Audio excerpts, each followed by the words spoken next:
In 1517, Ottoman sailors encountered a ship in the Red Sea with no crew, but every sail was trimmed, and the captain's diary was still wet with ink. The waters of Bab-el-Mandeb, the Gate of Tears, were notorious for coral reefs that could peel a galley's hull like parchment. But what Captain Malik and his patrol found drifting in the dead calm was far deadlier than shallow rocks. For 7 days, the wind vanished completely.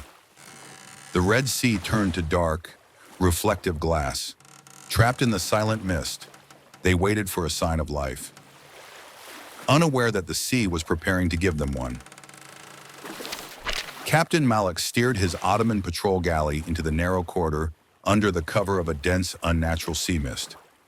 His orders were simple: hunt down Portuguese privateers raiding the trade lanes between Jeddah and Cairo.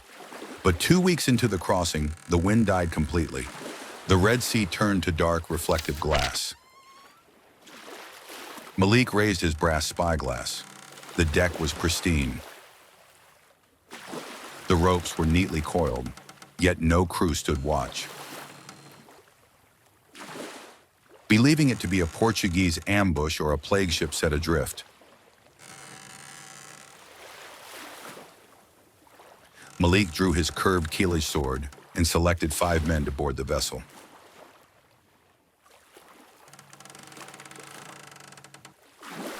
The wooden planks of the merchant ship groaned under their boots.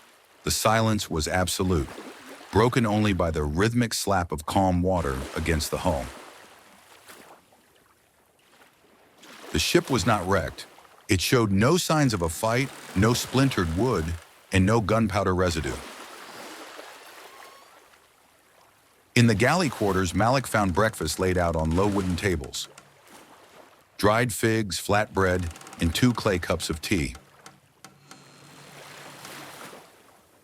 When Malik placed his gloved hand on the ceramic pot, it was still warm. The crew had not abandoned ship days ago. They had vanished minutes before the Ottoman galley arrived. Outside the captain's quarters, Malik's first mate pointed to a set of wooden prayer beads lying on the floor. They weren't dropped in panic. They were laid out deliberately in a straight line toward Mecca, next to an open compass whose needle spun erratically in circles. At the center of the main deck, the heavy iron grating leading to the cargo hold was locked from the outside with heavy chains. But the iron padlocks were not rusted with salt. They were smeared with thick, dried red sealing wax, stamped with an emblem older than the Ottoman Empire itself. With a heavy iron chisel, the sailors broke the wax seal. The chains fell with a hollow clatter that echoed through the empty hull. As they pulled back the hatch, no smell of spices or rot emerged, only a bitter, dry cold that carried the scent of desert dust and ancient cedar. Malik lowered his lantern into the darkness. Down in the belly of the ship, surrounded by empty cargo nets, sat a single massive chest bound in black iron. Carved into its wood were lines of pre-Islamic talismans and geometric seals designed to contain something within, not keep thieves out. Beside the chest lay the captain's leather-bound logbook. Malik flipped to the final ink-stained page. The handwriting devolved from neat Arabic calligraphy into frantic, jagged scrawls. The last sentence read, "We pulled it from the sunken reef of Dalak. It does not sleep when the sun sets." It whispered our true names through the floorboards. And one by one, the men walked into the dark water willingly.